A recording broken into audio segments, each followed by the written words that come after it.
I'd like to welcome you to our online presentation today with Natural Habitat Adventures. We're here to talk about nature and culture, India's wild side. And we're joined today by Suhail Gupta. He has a true passion for sharing the wonders of nature and especially tigers, and this is his full-time career. He started out as a naturalist guide at Tiger Top Eco Lodge in Nepal's Royal Chitwan National Park and went on to manage this famous tented camp. He then became an assistant to Toby Sinclair, a fellow Natural Habitat Adventures guide based in Delhi, who was producing the landmark BBC series Land of the Tiger, 6 one-hour films on the wildlife of India. Suhail went on to work on many more films for the BBC and has also provided custom guiding for many different individuals and groups. And he's been guiding for Natural Habitat Adventures since 2009. So you have a true expert here today with you, and as I said, broadcasting live from India. And we are just delighted to have you here with us, especially because I know it's a late evening for you, Suhail. So thank you for being up and being with us today. It's a pleasure being here, and good afternoon, good evening, and good morning, everybody. Thank you for taking time out and joining us for this wonderful journey through my country, India's wildlife. It's going to be an interesting 45 minutes, a visual feast for all of you all, a visual feast of one of our main trips which we run in India in 2 very unique, special national parks. Before I start, I just wanted to actually share a quick thing, and this is thanks to Natural Habitat Adventures. I'm actually in Bombay at the moment for some meetings, and the hotel I'm staying with has the pleasure of hosting your Vice President Joe Biden tonight. So I spent, in fact, quite a while with some people from the State Department, and I, in fact, actually showed them this slide presentation, so they enjoyed that too. But he arrives here in the next half an hour. But anyway, now coming on to wild India. India is really a fascinating country. I mean, it's a country with over 1.2 billion people. It's a country, when you think of wildlife, you would not really relate to. When you think of wildlife and you think of safaris, I think the natural tendency of everybody is to think Africa. But we are fortunate in India and the Indian subcontinent to have as much diversity in our wildlife and in our wild places as we have in Africa. Obviously, the two continents are very, very different in terms of wildlife viewing and what you see, but India has an amazing diversity in its game. In fact, 3% of our entire country falls under national parks and sanctuaries. We have over 441 sanctuaries and 18 national parks, which dot the landscape of my country. And I gather from colleagues in WWF and a few other conservation organizations in the US is that we've got as much land under forest cover as you all have under national parks in the US. So for a country of 1.2 billion people, I say that's quite a good effort. Of course, there's a lot of pressure on our wild places and on our wildlife due to development, poaching, etc. But we've managed to do, I think, quite a good job, in the sense that we've got so much of wildlife with us. And one of the main reasons why we have so much of wildlife in the subcontinent is actually relates to a couple of things. One is, India's history, mythology, religion is really very closely linked to its animals and to its wilderness areas. For example, some of you might be aware that we have an elephant god called Ganesha. Ganesha is sort of the god of fortune and good luck. We have the monkey god called the langur. We have a lady goddess called Durga, who is supposedly the form of female strength. She rides a tigress. So, you know, we've got all these associations in our mythology, in our religion with wild animals. And that's one of the reasons why we have the wildlife we have. That's one of the reasons why 1.2 billion people actually really coexist with so much of wildlife in the country. And we are fortunate for that. Now, this particular trip we're going to be going through really, as I mentioned, focuses on two areas. One is Kanha National Park, which is right in the heart of central India, and the other one is Kaziranga National Park, which is in the northeastern part of the country. Two very, very unique national parks with very different habitat. The wildlife in India, as I mentioned earlier on, is amazing. I mean, of course, you've heard of the tigers, you've heard of Jungle Book, etc., etc. Of course, the tiger is our most iconic animal. It's an amazing cat, but we have much more. This slide here shows you an image of, for example, the spotted deer with a myna sort of, you know, pecking away at some ticks. You have the monkey, the langur here, which is on the right, bottom right, which is the black-faced monkey. You have on the left. Now, this is, you know, if I could put a poll, if I could put a poll, I would put it. But this is not a fox, not a dingo, but this is an Asiatic wild dog. So looks very, very different from its African cousins, but again, in terms of behavior, very similar. They hunt in packs, they're very vocal, and they always bound about and, you know, move very quickly. So amazing animals. In the summer months, if you're lucky, we get to see possibly slot bears, which are the size of your black bear, slightly smaller. We have 7 different species of smaller cats in the country. Crocodiles, of course, tigers, I mentioned. The Asiatic rhino. I mean, this is again an amazing animal, and this is what we go to Kaziranga to see. We have over 1,400 species of birds in the country. You know, from the hoopoe to the jungle fowl to the blue jay, the drongo, you know, amazing array of bird life too. So we look forward to sort of sharing all our wild wonders with you on this slide presentation, but also hopefully in person soon in India. Now, we start the trip or this wonderful experience off in New Delhi.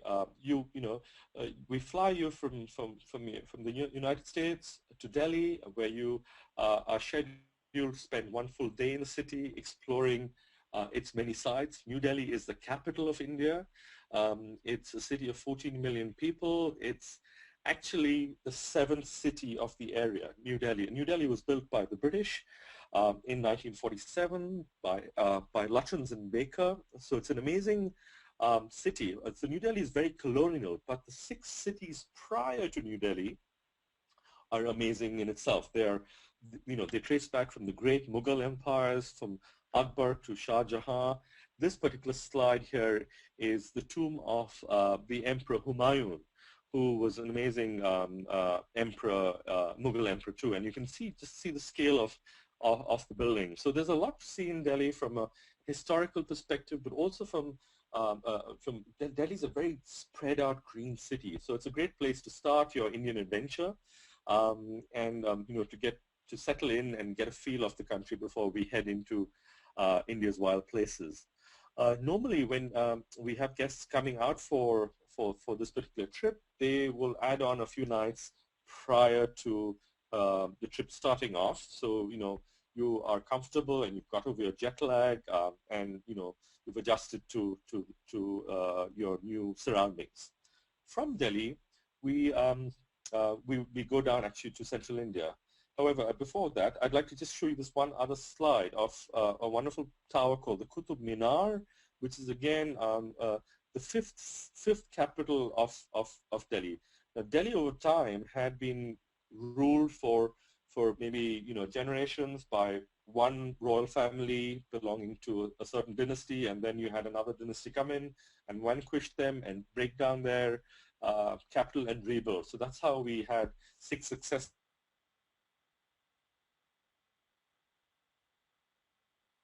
From New Delhi, we fly down to the state of Chhattisgarh, to its capital called Raipur. It's about an hour and 20-minute flight. And from there, we drive you to Kanha National Park, which is a 4-hour drive through rural India.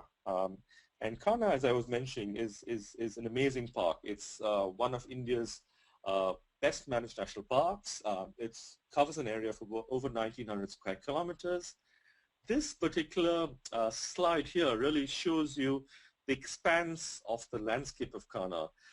This slide is taken from a plateau called Bamni Dadar, and it overlooks the national park. So it's a wonderfully beautiful park, great landscape and wonderful wildlife.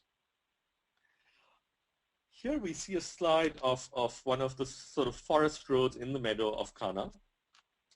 Now, all our national parks in India, we have 2 game drives, 2 safaris which we go for. One is early in the morning.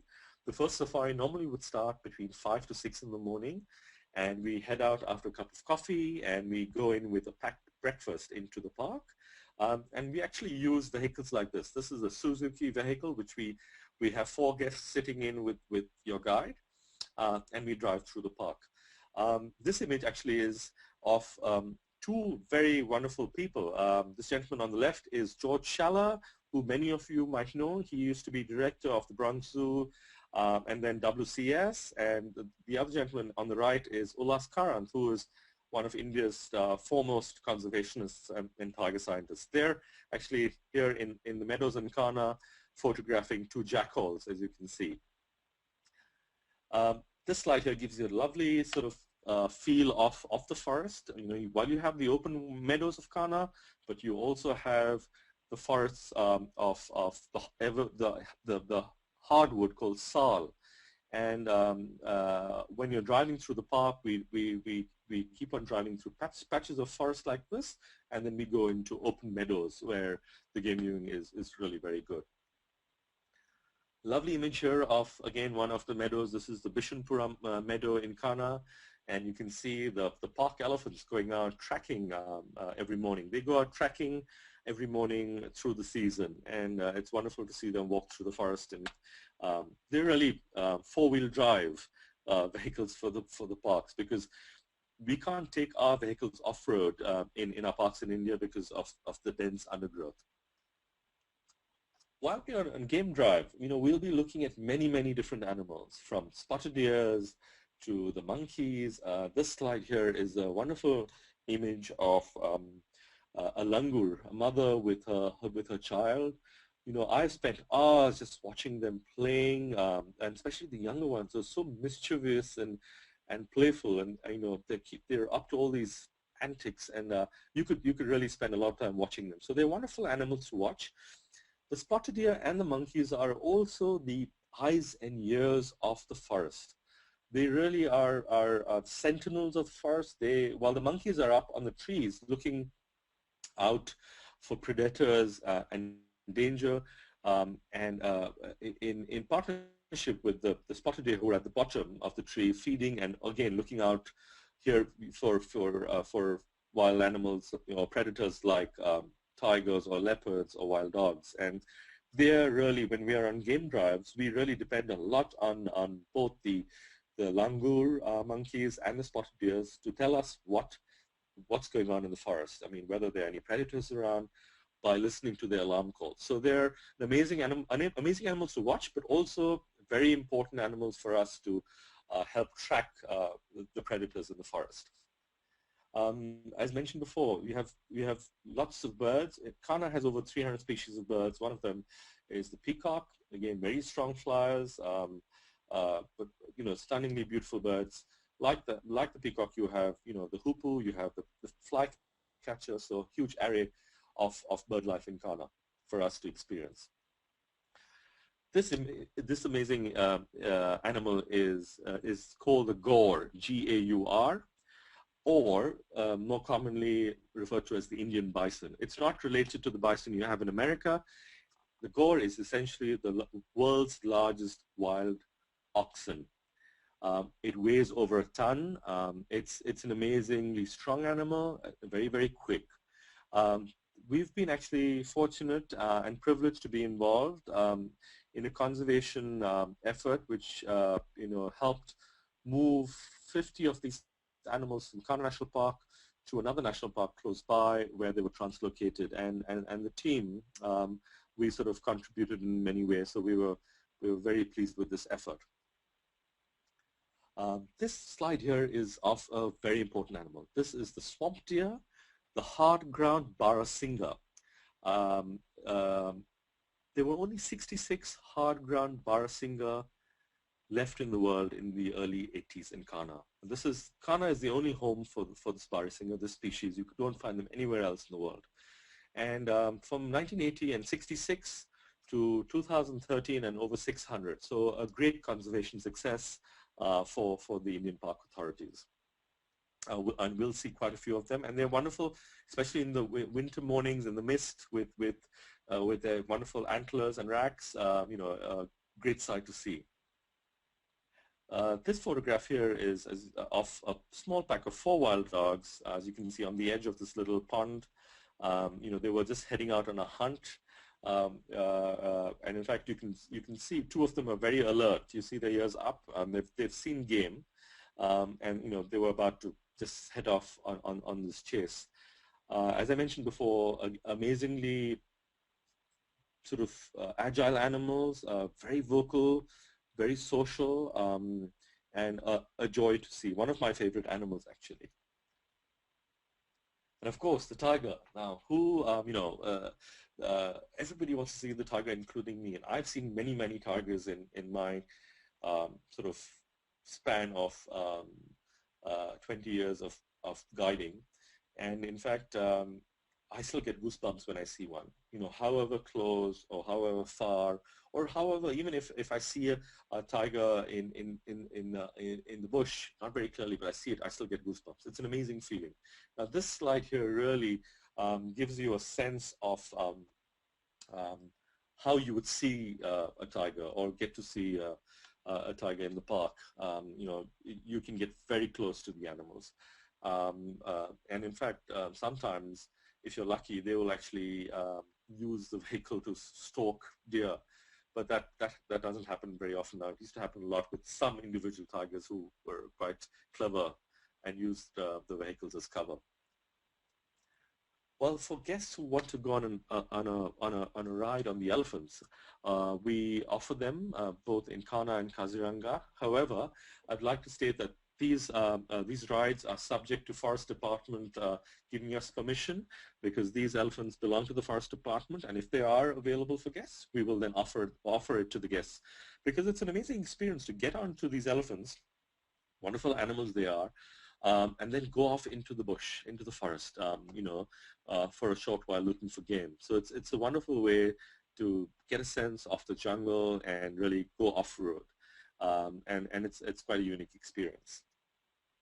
Well, while you're on an elephant, if you're lucky, you could actually even see tigers. This photograph here was actually taken from an elephant, from the back of an elephant, of this young tiger in Kanha. Amazing, as you see, it's an amazing image, lovely stripes, lovely sort of, when a tiger looks at you, or you look at a tiger and look at the eyes, it's all really, it's quite an amazing experience. Well, the leopards.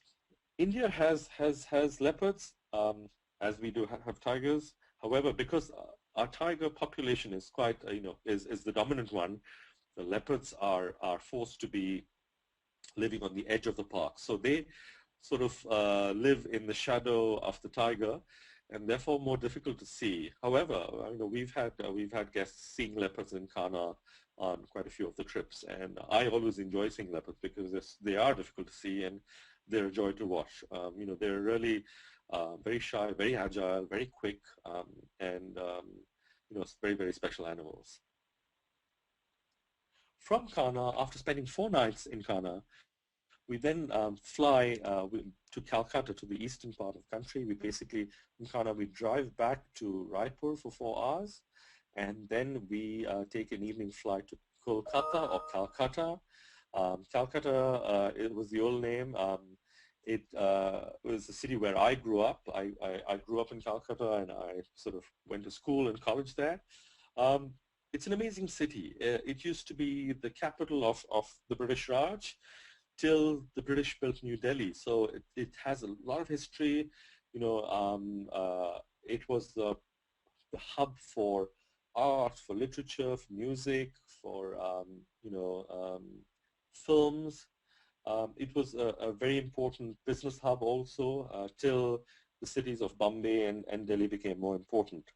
This image here is of the Victoria Memorial, which was built in honor of Queen Victoria. She was going to actually make a visit to India, and they built this in her honor, but unfortunately she did not come.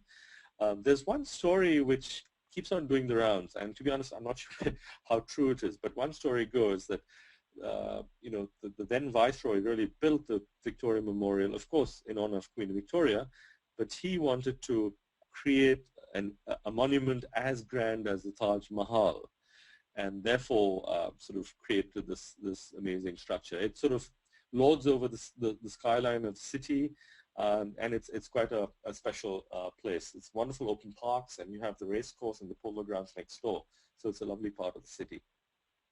In Calcutta, we will be spending 2 nights, and effectively what we will be doing in Calcutta is taking you out on an early morning walk through the city, through the colonial parts of the city, which actually get busy from 9:30 onwards. So we have an early morning, but it's a wonderful early morning where we head out walking through the city. This is a slide of a street near the hotel where we walk through.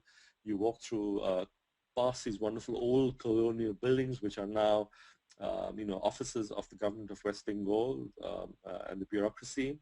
You see how the city wakes up in the morning. The locals getting ready for the day, whether they're bathing, whether they're having breakfast, or whether it's the local policeman getting a shave. So it's a wonderful way to explore the city and spend a couple of hours.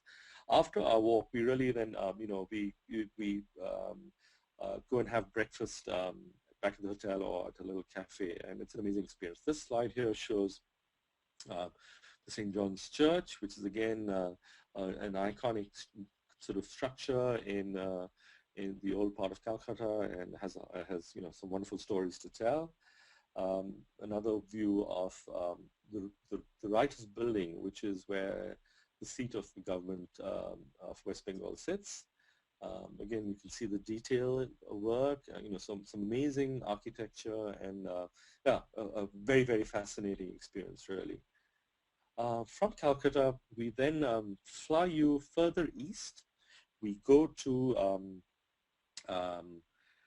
a city called Jorhat, which is in the state of Assam, which is really well known, apart from its wildlife, but also for its tea and also for textiles. Now we land at Jorhat, and then we drive through some wonderful scenery, where we have an opportunity to photograph rural life, families working in the paddy fields. We also drive along the Brahmaputra River, which is a very, very important river, and you see views like this. The Brahmaputra River, for example, really plays a very important role in Kaziranga National Park, which is the next national park we're going to.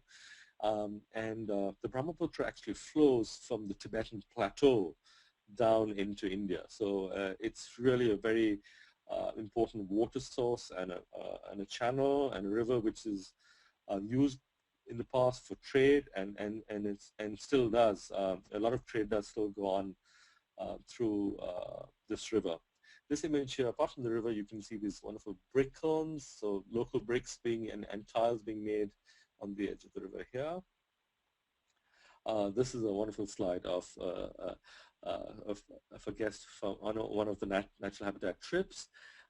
We were, after driving for a short while from Jorhat Airport, we actually stop at a tea plantation for lunch. It's a wonderful break because that afternoon we have no activities in the park, so we take you through to a tea planter's home, have some wonderfully home-cooked food, and wander around the village where you can take photographs, share your photographs, watch the families at work.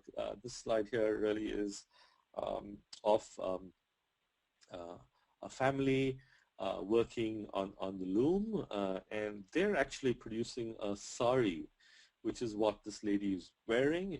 Many of you might be familiar with it, and it's all hand woven, and you see amazing sort of views and of life, of people living their lives in rural India, and very happy people, very content people.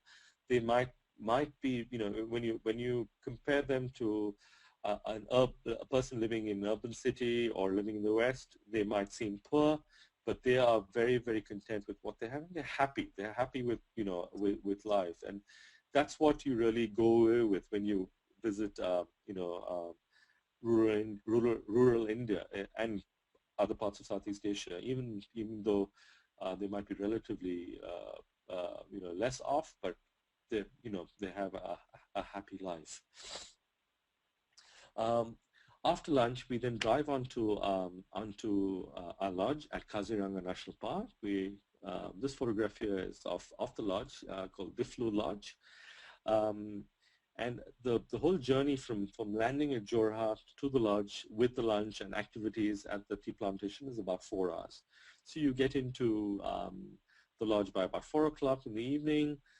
You have an opportunity to just unwind, rest, gather your belongings, and just settle into the lodge, which is going to be home for you for the next 4 nights before we sort of head out for the wonderful experiences Kaziranga National Park has to offer us. Kaziranga National Park is an amazing national park. It's very diverse. Again, sorry, another slide of the lodge. They're sort of built on stilts, so you've got nice views overlooking paddy fields and water. And then they also have a little farm there where they grow sort of the local crop. This photograph here shows a lot of mustard growing in the fields at the moment. Now, Kaziranga National Park, as I was mentioning, is an amazing park. It's approximately 600 square kilometers, while being small, but it has an amazing diversity in its wildlife.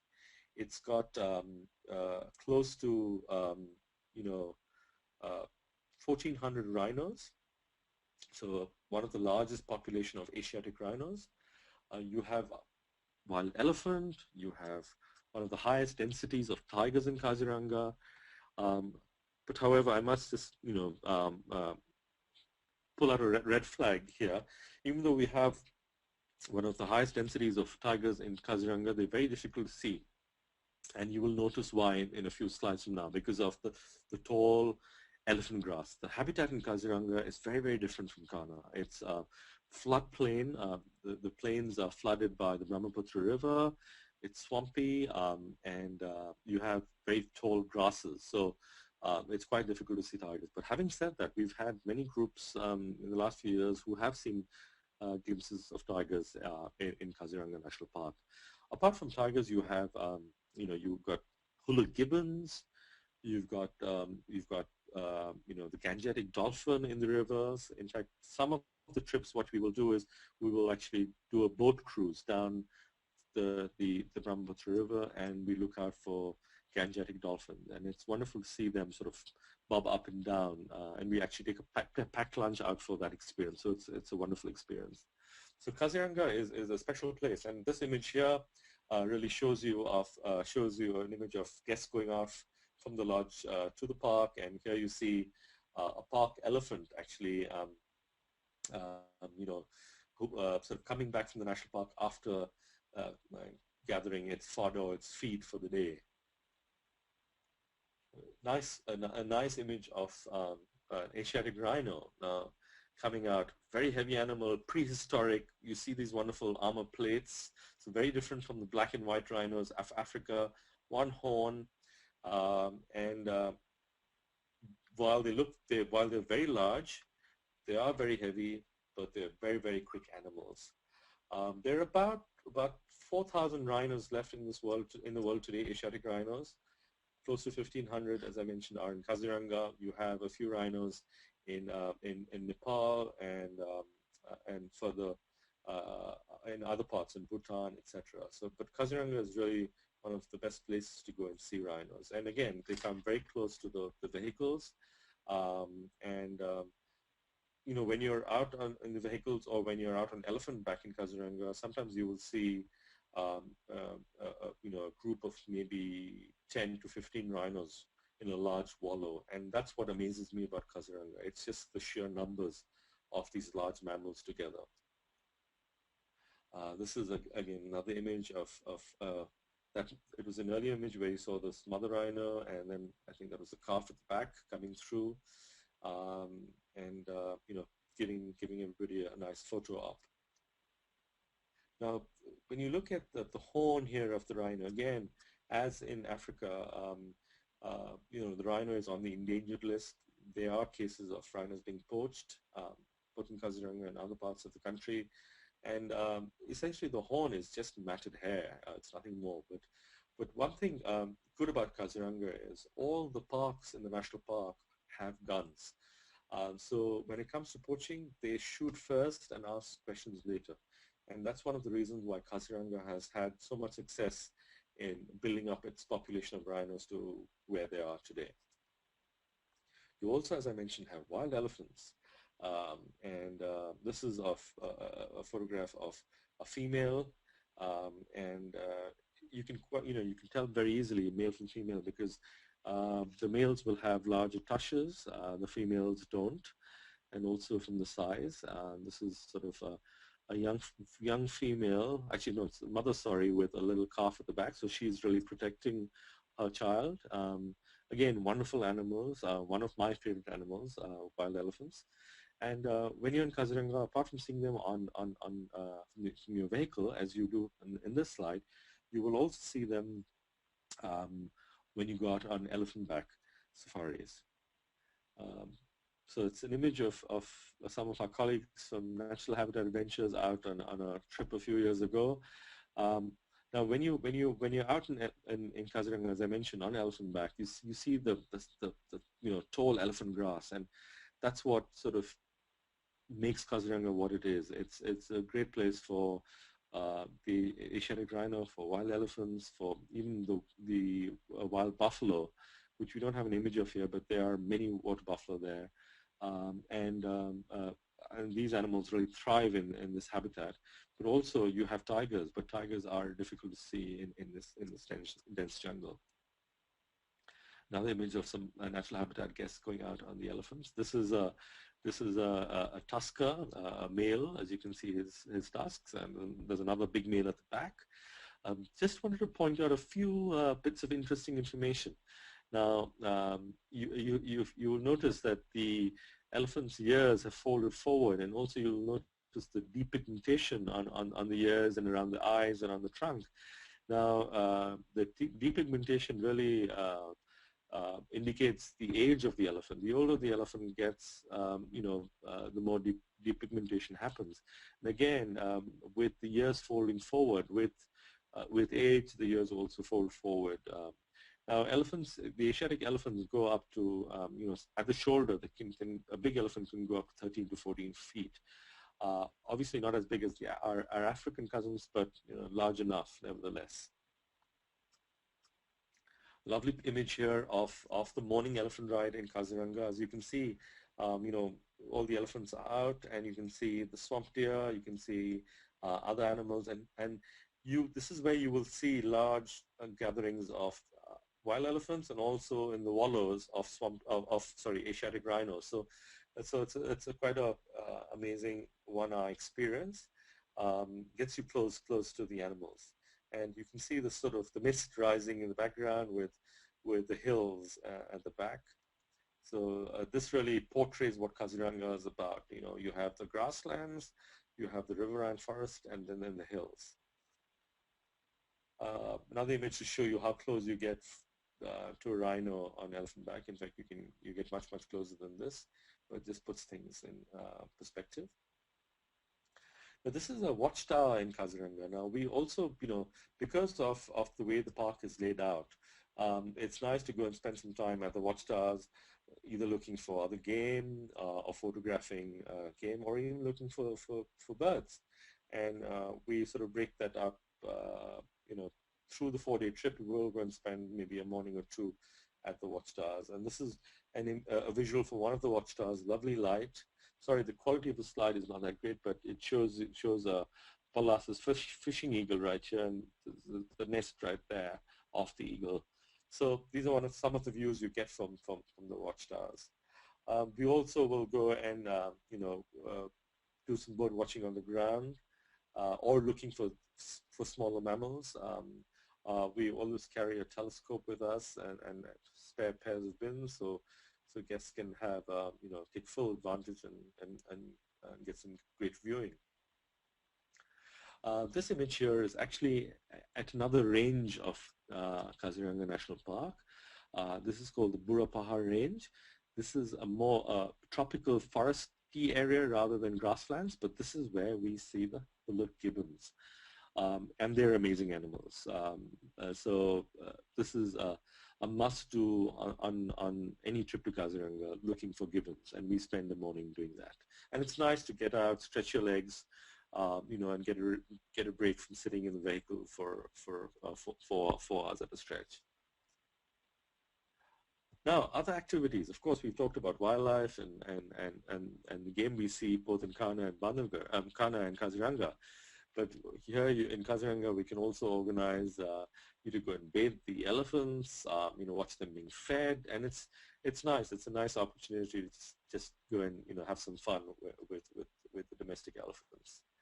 Of course, you know, you come to India, you're on a wildlife trip, but you really cannot sort of separate India's history, culture, traditions from the wildlife, as I mentioned before. So in the evenings at the Fleur River Lodge, you know, one of the evenings we will have a traditional tribal dance performed by the locals, and it's a wonderful way to experience their way of life and learn about their, you know, their stories through the music and dance.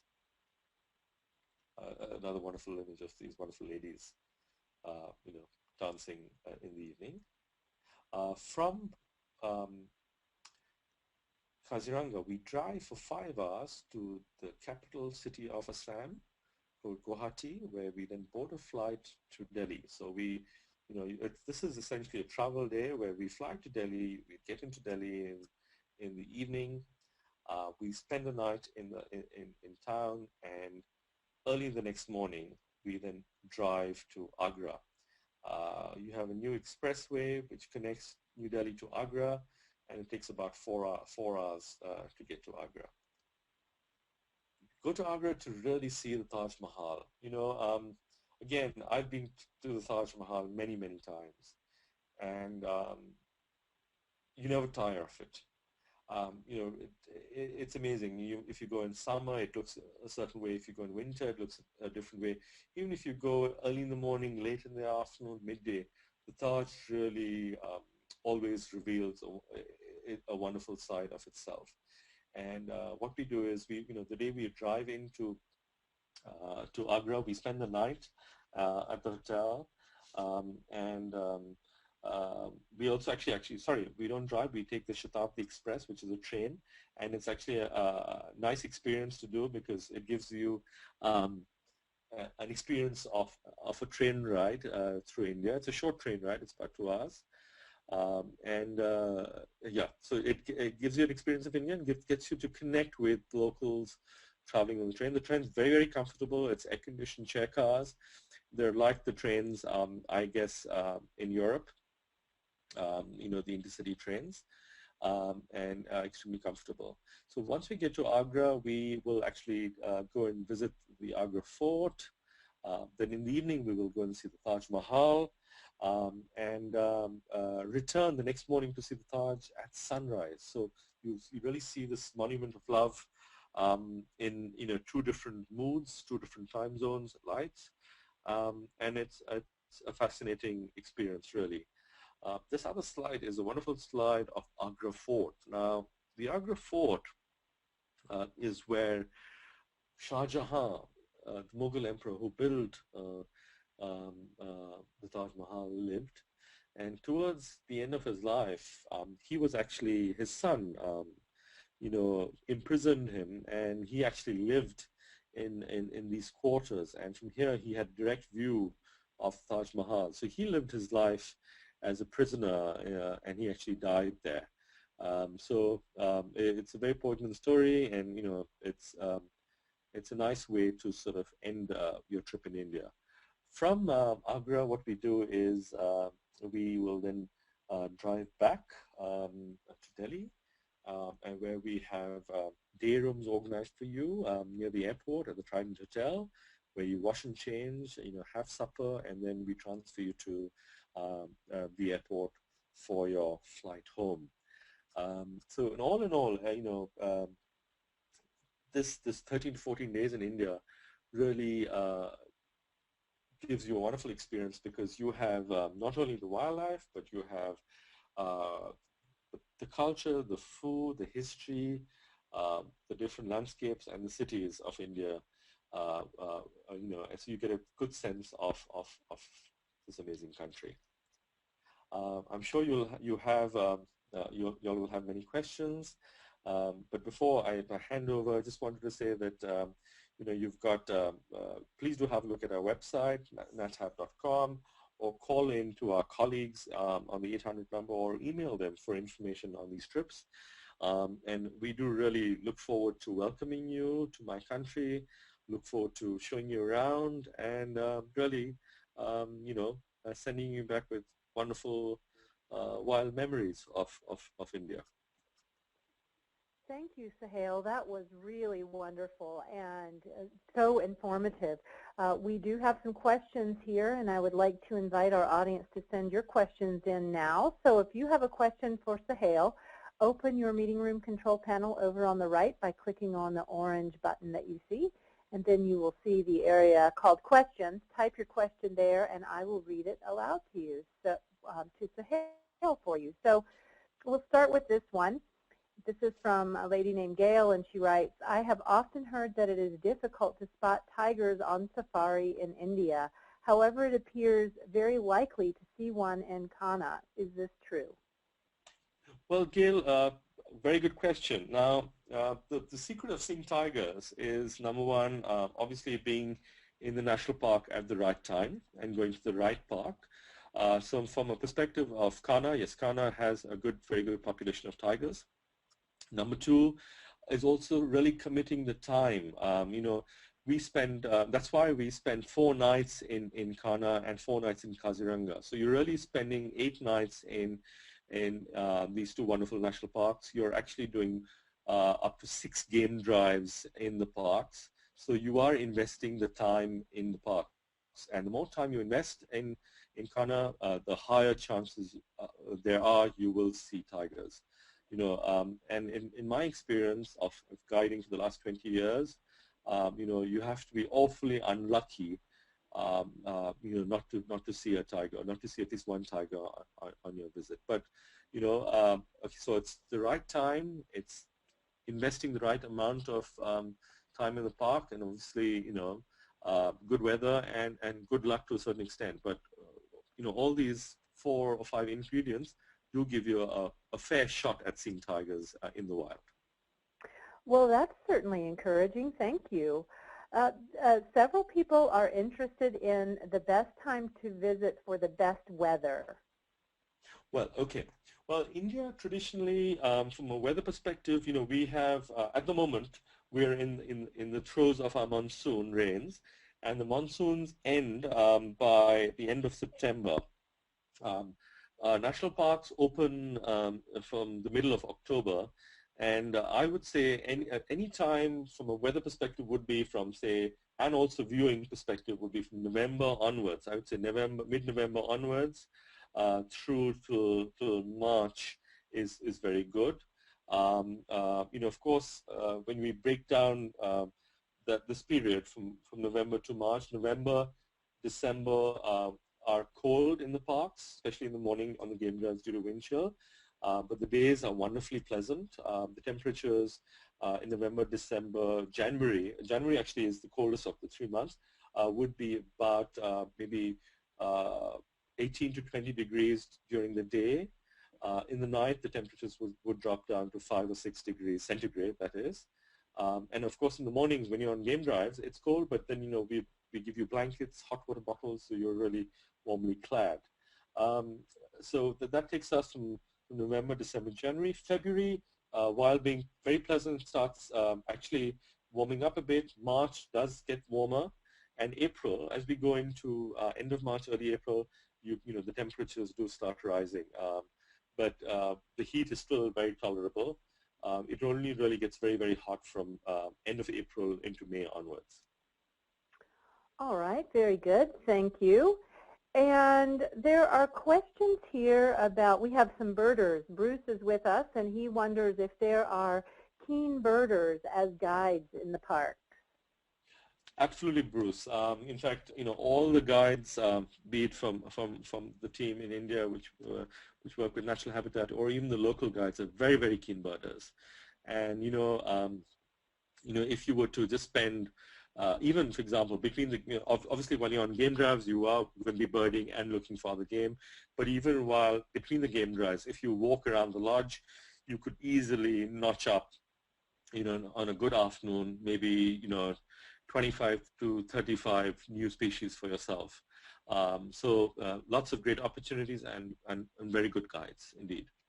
Oh, yes, it sounds wonderful. Now, you were talking about a portion of the trip that is in Kaziranga, and there was a question about request for the name of that tropical area one more time. So it's Kaziranga National Park. And the tropical area where the gibbons are is called Burra Pahar. It's a range of the park, and the state where Kaziranga is located is Assam. It's the state of Assam, which is in the northeastern part of the park. I'm just actually going to pull back the map for y'all, and sorry, let me just enlarge it. It's on the eastern part of the country right here. So that's Assam, and that's where Kaziranga is. Oh, okay, great. Thank you. Thanks for bringing that map back up. James is wondering what the current situation might be regarding restrictions on tourism in the park. Right. Well, last year, we had a period of time where the parks were shut for tourism, but fortunately for all of us, that period of time was when the parks were anyway closed for the monsoon rains. All our national parks in India shut from the 1st of July to the middle of October. Now, just to sort of go back rewind a bit for James, the reason we had this instance of the Supreme Court coming in and asking the parks to close down on tourism was predominantly because the Supreme Court was not getting any joy from the forest departments of the various states in the country. Those forest departments were supposed to submit some plans on the buffer zones, on the carrying capacities, etc. And actually they ignored the Supreme Court. And the Supreme Court then decided to take, a hard stance and said that till they have the tourism plan in place, till they have the buffer zones in place, they would have to the plans in place and submit those plans. Tourism would be closed. So it was in my view, it was something which was good. We needed it to happen.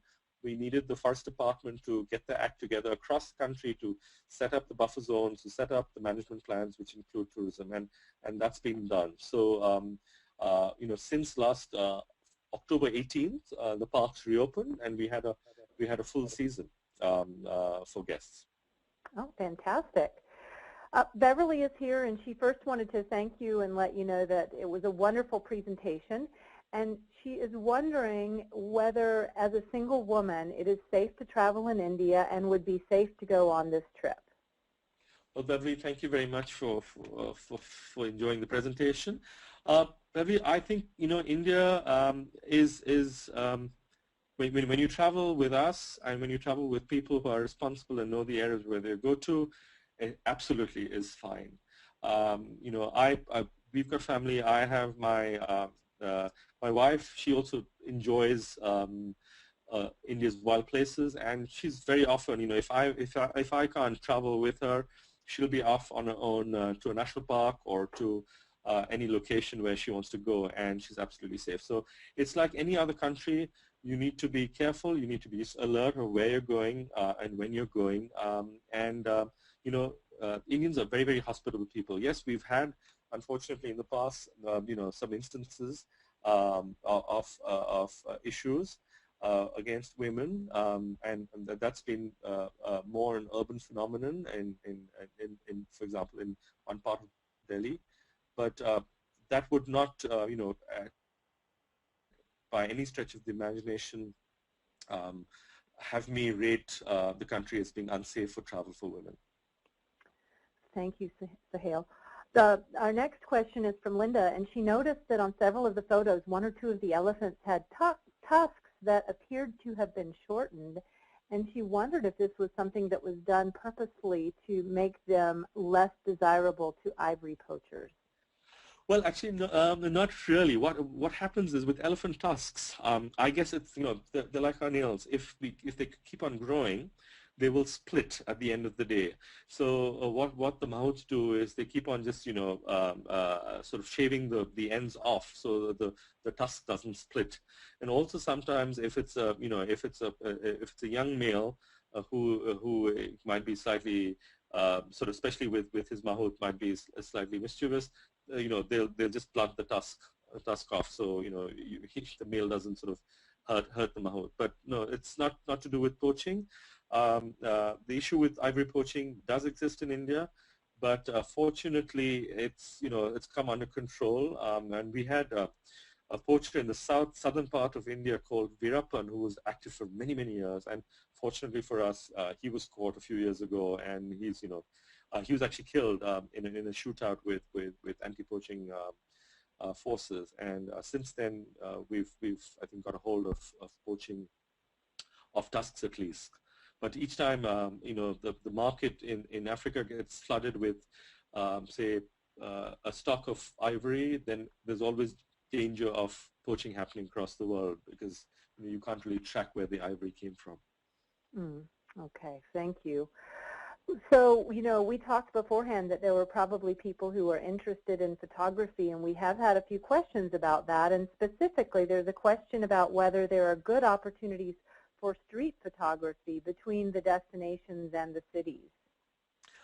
Absolutely. For example, in Delhi, we take you all through a part of the city called Chandni Chowk, or the Silver Street. It's used to be during, when Delhi was the capital for the Mughal Empire, near the Red Fort. It used to be a street where you had these wonderful stores and which sold everything from jewelry to food, to saris, to animals, etc. And it's still like that. I mean, you still have these old stores, which have come down from generations, selling anything from food to turbans, to saris, to electronics, the works. And you have a little street called the Silver Street, where they sell silver jewelry, and then you also have a street where they sell actually products for weddings. So you have, this area is always buzzing with people. There are people there buying, selling, trading. There are cows on the streets. There are people eating and living their lives. So you will have lots of opportunities, number one, in Delhi to really get some wonderful images of people on the streets and life on the streets. Likewise, you will have those opportunities in Calcutta and also to a certain extent in Agra. And also one mustn't forget that when you're driving between the national parks, you're going to be driving through villages, and there will be opportunities to photograph there too. Oh, very good. Thank you. We're getting close to the end of our questions and our time together, so I will just ask you a couple more, and we will transition back to you. Question about whether special diets can be accommodated. In this case, the question was about gluten-free, but perhaps you could tell us about special diets in general. Indeed. I mean, we've been very successful in accommodating any requests for diets. whether it's gluten-free or other requests. And for example, in the cities, the hotels are very geared up for all dietary requests. And for the lodges, again, there we do send them enough advance warning about dietary requests, and they are very flexible and accommodative on those requests. Great, thank you very much. This has been delightful, and so many people have chatted in about how much they've enjoyed hearing from you, and we are so grateful to you for taking time in your evening to be with us. So I will turn it back over to you now for anything else you would like to share with our audience before we let you go and we say goodbye. Well, ladies and gentlemen, thank you very much for joining me today, and and taking time out of your busy schedule. It's a pleasure for me to connect with you all and really sort of introduce you to my wonderful country and the wonderful wildlife we have. We really hope you will give us the opportunity to showcase India's wild places to you soon, and we look forward to welcoming you to India soon. Thanks again, Suhail, and Megan, to you for helping me with all of the questions that came in today. With that, we will say good day and conclude our webinar. Goodbye now.